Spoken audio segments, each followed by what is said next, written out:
Hello बच्चों, आज इस वीडियो में मैं आपसे सीबीएसई के द्वारा जो वर्ष 2020 और 21 के लिए पाठ्यक्रम परिवर्तित हुआ है, रिवाइज हुआ है, उसकी बात की चर्चा करेंगे।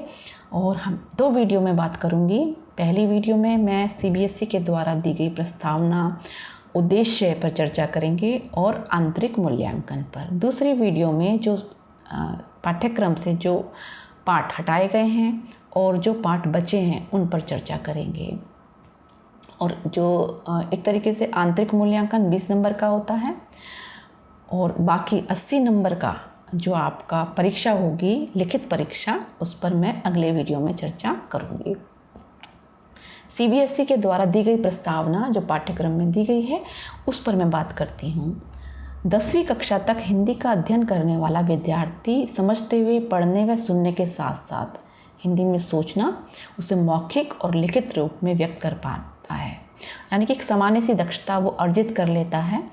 फिर उम्मीद की जाती है कि उच्चतर माध्यमिक स्तर पर आने के बाद सभी दक्षताओं से थोड़ा सा ऊपर का स्तर हासिल करे, ताकि जब वो विश्वविद्यालय में जाए, अगर वो इस विषय को लेकर आगे जाता है तब उसके अंदर एक दक्षता होनी चाहिए भाषा की, और है ना, विषय के तौर पर भी।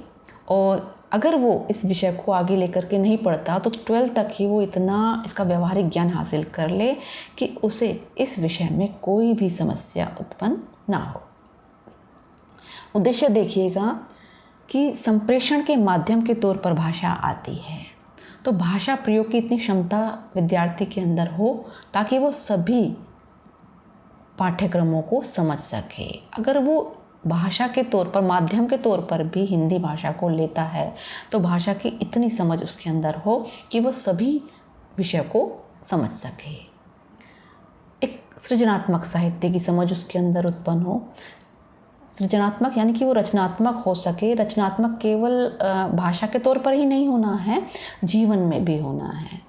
भाषा अच्छा माध्यम होती है कि वो जीवन में एक रचनात्मक दृष्टिकोण उत्पन्न कर देती है, अगर वो अच्छी समझ विद्यार्थी के अंदर है। दूसरा, देश की जो विविधताएं हैं, समाज की जो विविधताएं हैं, धर्म, जाति, लिंग, क्षेत्र, भाषा संबंधी, विद्यार्थी का नज़रिया सकारात्मक होना चाहिए और विवेकपूर्ण हो। पठन सामग्री को भिन्न भिन्न कोणों से अलग अलग सामाजिक सांस्कृतिक चिंताओं के परिप्रेक्ष्य में देखने का उसको अभ्यास हो जाए। विद्यार्थी में स्तरीय साहित्य की समझ उत्पन्न हो। विविध ज्ञान अनुशासनों के विमर्श की भाषा के रूप में हिंदी की विशिष्ट प्रकृति और क्षमताओं का बोध उसके अंदर हो। कामकाजी हिंदी का कौशल विकसित हो जाए। जनसंचार माध्यमों, प्रिंट और इलेक्ट्रॉनिक में प्रयुक्त हिंदी की प्रकृति से वो परिचित हो जाए, यानी कि वो इन प्रिंट और इलेक्ट्रॉनिक माध्यमों में वो इसका उपयोग कर सके। शिक्षण युक्तियाँ क्या होनी चाहिए, ये देखिए अध्यापक के लिए इन्होंने बताई हैं कि बच्चे तनाव मुक्त माहौल में पढ़ सकें और एक अध्यापक को विद्यार्थियों की शंकाओं और उलझनों का समाधान करना आना चाहिए। और विद्यार्थी को भी क्या करना चाहिए कि अपनी शंकाएं व्यक्त करनी चाहिए, यानी कि विद्यार्थी की भागीदारी अधिक से अधिक हो और कक्षा बातचीत का मंच होनी चाहिए। ये ना हो कि केवल अध्यापक बोलता रहे, विद्यार्थियों की सहभागिता भी पूर्ण रूप से होनी चाहिए और ये सब सकारात्मक होना चाहिए ना। सभी को एक लोकतांत्रिक भी होना चाहिए कि सभी को उसमें मौका, अवसर मिले बिना किसी भेदभाव के। देखिए, आज आपका थोड़ा सा जो एक दो टॉपिक बड़े अच्छे हैं अप्रत्याशित विषयों पर, यानी कि कोई भी विषय ऐसा आपको दे दिया जाए जिसके विषय में आपको चिंतन मनन करें और अपनी राय रख सकें थोड़े रचनात्मक तरीके से। ये बहुत अच्छा है विषय जिसमें आप अपने मन की बात कह सकते हैं।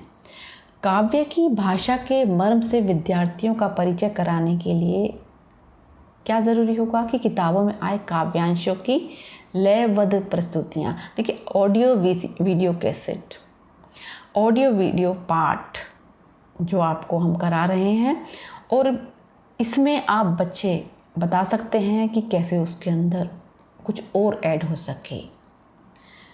ये अगर बच्चे अच्छे से इसको देखेंगे और अच्छे से समझेंगे, तभी बता पाएंगे कि वो और क्या चाहते हैं। हम शिक्षक के तौर पर आपको बेहतर से बेहतर देने का प्रयास करेंगे, क्योंकि भाषा एक ऐसी चीज़ है कि आप इसके माध्यम से अपनी एक दुनिया में रचनात्मक हो सकते हैं, सकारात्मक दृष्टिकोण रख सकते हैं। जैसे कि माहौल आप देख रहे हैं कि बहुत ज़्यादा डिप्रेशन आ जाता है, तो इससे मुक्त होने का भाषा एक सशक्त माध्यम है, क्योंकि ये आपको जीना सिखाती है। और एक मैं अपने सोच रही हूँ, मेरा जो रोल है अध्यापक का, शिक्षक का, वो यहाँ पर और ज़्यादा हो जाता है कि जब भाषा के माध्यम से मैं बच्चों में एक अच्छे संस्कार डालने की और उन्हें एक अच्छा इंसान, मानवीय अर्थ देने की कोशिश कर सकती हूँ। तो इसमें मुझे आप बच्चों का भी एक सहयोग चाहिए होगा।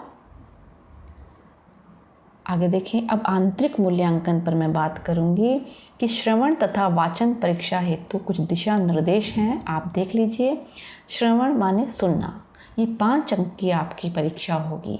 इसमें वर्णित या पठित सामग्री को आपको सुनना होगा, उसका अर्थ ग्रहण करना होगा, फिर वार्तालाप, वाद विवाद, भाषण, कविता पाठ आदि को सुनकर समझना है आपको। यानी कि जो आपको सुनाया जा रहा है वो वाद विवाद भी हो सकता है, भाषण हो सकता है, कविता पाठ हो सकता है, कोई अनुच्छेद हो सकता है, उसको समझना है आपको, फिर उसका मूल्यांकन करना और अभिव्यक्त करना है कुछ प्रश्नों के माध्यम से। यानी कि कुछ प्रश्न आपको बताए जाएंगे, फिर आपको उनका उत्तर लिखना होगा। इन सब चीज़ों को अच्छे से सुन करके ये 5 अंक का आपका होगा। कुल अंक होंगे आंतरिक मूल्यांकन के 20, जिसमें 5 श्रवण के हैं। अब आता है वाचन, बोलना। 5 अंक होंगे, ये भी भाषण दे सकते हैं आप, सस्वर, कविता पाठ, वार्तालाप, कार्यक्रम की प्रस्तुति, कथा, कहानी, कोई घटना सुनाना, अपना परिचय देना और भावानुकूल संवाद वाचन। ठीक है। वार्तालाप की दक्षताओं का मूल्यांकन निरंतरता के आधार पर परीक्षा के समय ही होगा। ये नहीं होगा कि बीच बीच में आप उसको तोड़ें, निरंतरता, कंटिन्यूटी रहनी चाहिए। निर्धारित 10 अंकों में से 5 श्रवण सुनना कौशल के मूल्यांकन के लिए और 5 वाचन यानी बोलना। मेरे ख्याल से आप समझ गए होंगे इस बात को। वाचन एवं श्रवण कौशल का मूल्यांकन। परीक्षक किसी प्रासंगिक विषय पर अनुच्छेद का स्पष्ट वाचन करेगा। अनुच्छेद तथ्यात्मक हो, सुझावात्मक भी हो सकता है। ये लगभग 250 शब्दों में होगा। परीक्षक 2-3 मिनट का श्रव्य अंश, ऑडियो क्लिप आपको सुनाएगा। अंश रोचक होना चाहिए, कथ्य घटनापूर्ण और स्पष्ट होना चाहिए। वाचक का उच्चारण शुद्ध, स्पष्ट, विराम चिन्हों का उचित प्रयोग सही जगह पर होना चाहिए। परीक्षार्थी ध्यानपूर्वक परीक्षक ऑडियो क्लिप को, परीक्षक खुद भी सुना सकता है, ऑडियो क्लिप सुना सकता है, और जब पूछे गए प्रश्नों का अपनी समझ से मौखिक उत्तर देंगे। किसी निर्धारित विषय पर बोलना जिसमें विद्यार्थी अपने व्यक्तिगत अनुभवों को भी सुना सकता है, कोई कहानी सुना सकता है, किसी घटना का वर्णन कर सकता है, परिचय दे सकता है, अपना परिवार, वातावरण, है ना, कवि, किसी लेखक का। परीक्षण से पूर्व परीक्षार्थी को तैयारी करने के लिए कुछ समय दिया जाएगा। विवरणात्मक भाषा में वर्तमान काल का प्रयोग अपेक्षित है। निर्धारित विषय परीक्षार्थी के अनुभव जगत का होना चाहिए, यानी कि अनुभव जगत जो जिसे आप जानते हो। जब परीक्षार्थी बोलना आरंभ करे तो परीक्षक, एग्जामिनर, कम से कम उसमें इंटरफेयर, हस्तक्षेप करे। ठीक है। अब है कौशलों के अंतरण का मूल्यांकन। अब इसको, इस बात को भी देख लें, थोड़ा सा मैं और क्लियर कर रही हूँ पूरी तरीके से। श्रवण सुनना, परिचित संदर्भों में प्रयुक्त शब्दों और पदों को समझने की सामान्य सी योग्यता। पहले हम श्रवण की बात कर लेते हैं। छोटे कथन होने चाहिए, परिचित होने चाहिए, दीर्घ कथनों की श्रृंखला को पर्याप्त शुद्धता से समझाने का ढंग और निष्कर्ष निकाल सकने की योग्यता। जटिल कथनों के, छोड़िए इसको मैं छोड़ देती हूँ क्योंकि थोड़ा क्लिष्ट मैं उसको समझा ही चुकी हूँ आपको। एक बार और देख लीजिए। श्रवण 5 नंबर का और वाचन 5 नंबर का। श्रवण में आपको कोई चीज़ सुनाई जाएगी, अनुच्छेद, जो परीक्षक के द्वारा ऑडियो के द्वारा, और उस पर जो आधारित प्रश्न होंगे आपको उनका उत्तर देना है। वाचन में आपको कोई भाषण, कोई कहानी, अपना परिचय, है ना, तो आप दे सकते हैं, ये आपकी चॉइस होगी। परियोजना कार्य देख लीजिए, ये भी कुल 10 नंबर का। इसमें विषय वस्तु के 5 अंक, भाषा एवं प्रस्तुति के 3 अंक, शोध एवं मौलिकता, यानी शोध यानी आपने रिसर्च की है, उस पर आपने काम किया है, और मौलिकता, नवीनता, आपका खुद का काम, ये 2 नंबर, यानी कि 5, 3 और 2, 10 नंबर टोटल। ठीक है। हिंदी भाषा और अब क्या विषय हो सकते हैं इसके परियोजना कार्य के? हिंदी भाषा और साहित्य से जुड़े विविध विधाओं, साहित्यकारों, समकालीन लेखन, साहित्यिक वादों, भाषा के तकनीकी पक्ष, प्रभाव, अनुप्रयोग, साहित्य के सामाजिक संदर्भों एवं जीवन मूल्य संबंधी प्रभावों आदि पर परियोजना कार्य दिया जाना चाहिए, होगा आपका, ऐसा ही होगा।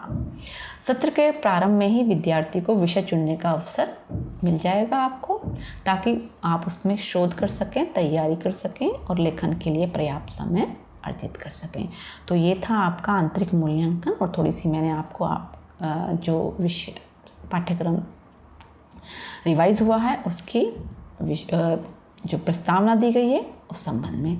तो अगली वीडियो में हम जो लिखित परीक्षा है उसमें जो पाठ हटे हैं उस पर बात करेंगे। नमस्कार आप सभी को, आपने धैर्य से मुझे सुना।